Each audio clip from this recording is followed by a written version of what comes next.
Hi guys, good morning. So, naisip ko lang ba't hindi ako mag-share sa inyo ng medyo informative na video. So, by the way, my name is JR of Cafe de Nilo. So, konting chika lang. Few months ago, actually last year pa yon, meron akong naging competitor sa tabi mismo ng Cafe de Nilo.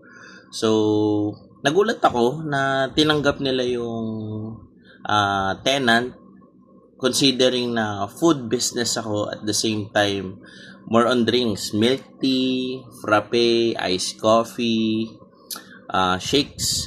Yon, paninda ko din yung french fries. So, ang daming naghanap dun sa pwesto at tinanggap na ang daming nagtingin dun sa pwesto at sa daming yon laging last minute cancellation. Yun ang pagkakalam ko. Then yung huling tumingin is food business siya. So, hindi na ako babanggit ng pangalan ng negosyo nila. So, ayun, sa mga tuwid, ang tinda nila is fruit tea, milk tea, iced coffee, frappe, shake. Tapos dagdag pa yung takoyaki nila nung una. Then dinagdagan nila ng pizza. Then ngayon, tinapatan nila yung french fries ko. Ang masakit dun kasi, nag-usap namin ng may-ari, dun sa mga una niyang nilabas, okay naman sa akin yun. Kasi, baga, sa drinks, napakaraming kalaban talaga sa inumin. Pero pagdating sa pagkain, syempre, consider mo na kung ano yung nauna sa akin, respeto mo na yun. Ang kaso lang, nitong huli, nagdagdag pa ng yung fries with drink, french fries, tsaka burger. Halos nilahat na, di ba? So, naisip ko lang mag-share sa inyo ng paano ko ika-counter yung mga ganong scenario. So, as of this morning, actually, nakaraan pa, plano ko na to, magdagdag ng product. So, yung idadagdag kong product is somehow makakabawi dun sa sales ko. So, paano ba ako nagko-conceptualize ng product na nilalagay namin sa tindahan? So, share ko lang sa inyo. Ito, naka-chop-chop na to eh. Yung kailangan kong ma-accomplish before ako completely makapagtinda ng product na yon. So, ito siya. Share ko lang sa inyo. So, Project Fruity.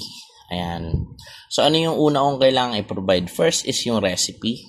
Second is yung costing. Third is equipment for encoding.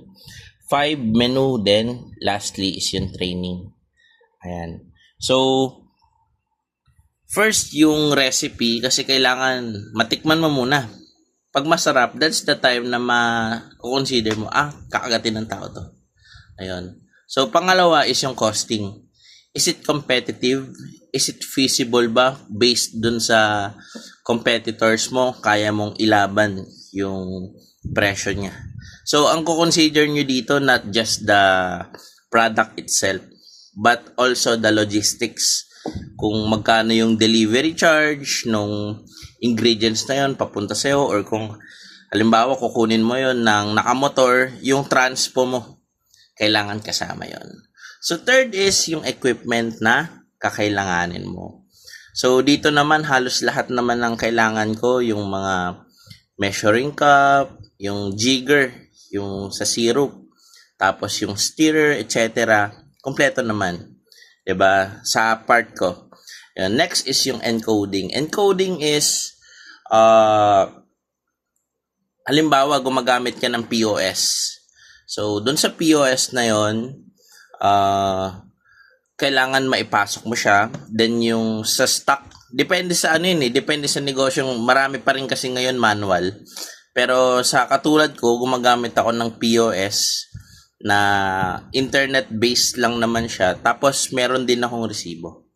Yun, hindi siya OR, pero resibo lang siya na at least mas mabilis yung magiging trabaho ng crew ko, at the same time malalas yung error. Ayun, next is yung menu, pag-layout ng menu. Kasi kailangan pag nagle-layout ng menu, as much as possible, original mo.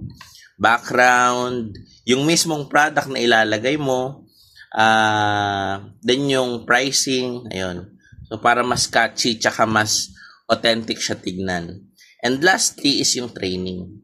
Ayun, so kung paano titimplahin ng crew mo the same way kung paano ko siya timplahin. At yung magiging lasa niya for the next years to come na titimplahin yon kahit mag-branch out ka pa, the same lang yung magiging outcome ng product. Kahit na crew yung gumawa, kahit hindi ako. So, duplication.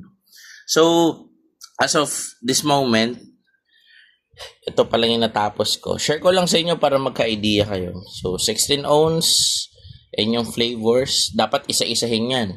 Sa recipe, makuha mo dapat yung flavors. Yung sizing, ayan. Then yung costing. Sa costing, kailangan may reference ka. Flavors, kung magkano. Fructose, mixed jelly, and costing per serving. So, dito pa lang ako. So, sa baso kasi iniisip ko kung ano yung gagamitin kong baso ngayon.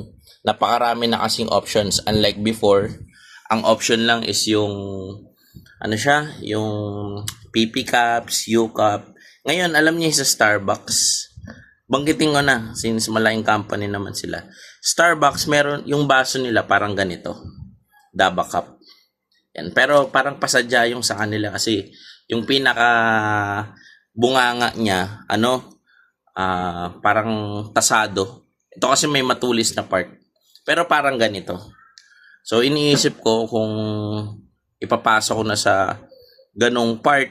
Ang problema lang, mas costly. At the same time, hindi siya pwedeng gamitan ng sealer, cup sealer. Kasi natutunaw. Compared dun sa mga PP cups, U cups, yun hindi yun natutunan. Yung mga pangzago na baso. So, ganun lang. Kailangan lang, ulitin ko lang recipe, costing, equipment, encoding, menu, then training.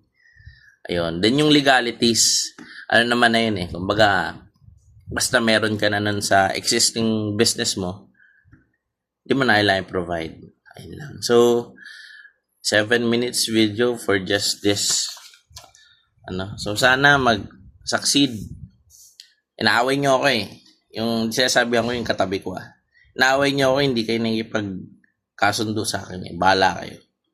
Ayun lang. Peace.